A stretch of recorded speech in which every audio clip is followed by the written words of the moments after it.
Lot 21, £10,000 started. When I open the case and show this to someone, the reaction is electric. Their jaw drops. 46,000.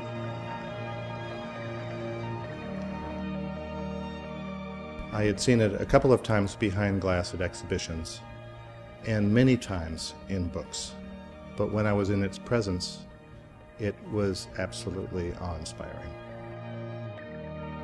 At £80,000 then on my right, at 80,000, 82,000, 84,000. When you first see it, you don't even need to know anything about violins to know that this is something special. All done at 84,000, at 84,000 then on my right, all done, hills.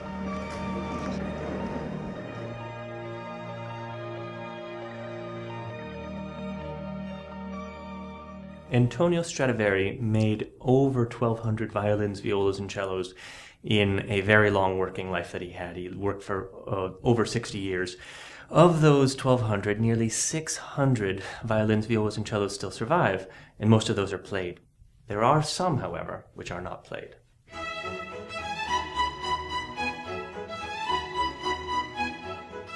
What makes Stradivari interesting as a maker is that he was able to so clearly translate his ideas about what a violin should be into the physical object, the violin as it left his hands.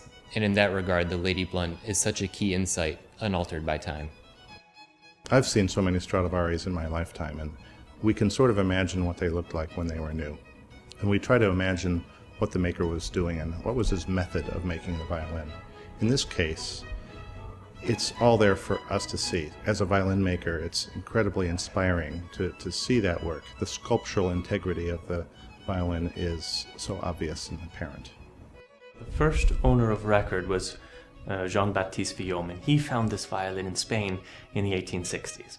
And already then he realized how important and how clean and well-preserved of a violin this was. Vieuxtemps sold this to Lady Anne Blunt.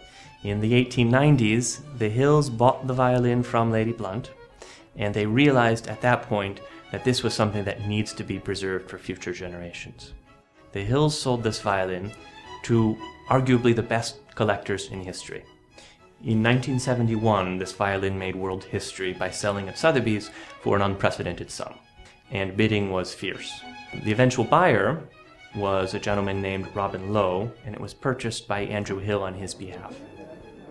All these corners and edges, which normally get rubbed off and perhaps a bit battered in use, are largely as they left the maker's hands, and it's in an exceedingly pure and fine state of preservation. It is unique in that respect. Would you play this one? No, I wouldn't. It's going to go back in its case in a moment. I think we're all sweating ourselves on this side of the table with this. The sooner it's away, the better. Robin Lowe owned the violin for almost 30 years, and then in 2000 it changed owners twice, and in 2008 it was purchased by the Nippon Music Foundation. It's an absolutely glorious violin. The varnish looks like it's lit from within, and the violin just absolutely glows. The edges and corners are sharp. They look just like the day it was made. The PG inscription inside of the scroll indicates it's built on the PG form. It's a mature golden period violin. It's one of very few Stradivari violins still retaining its original neck. Vieuxtemps in the 1860s reset the neck, but he was careful not to notch it into the top, so the top is still uncut in that area. I certainly hope that of all the 600 Stradivari's, this particular one will find it as its next owner, someone who will maintain it in the near perfect state that we find it today.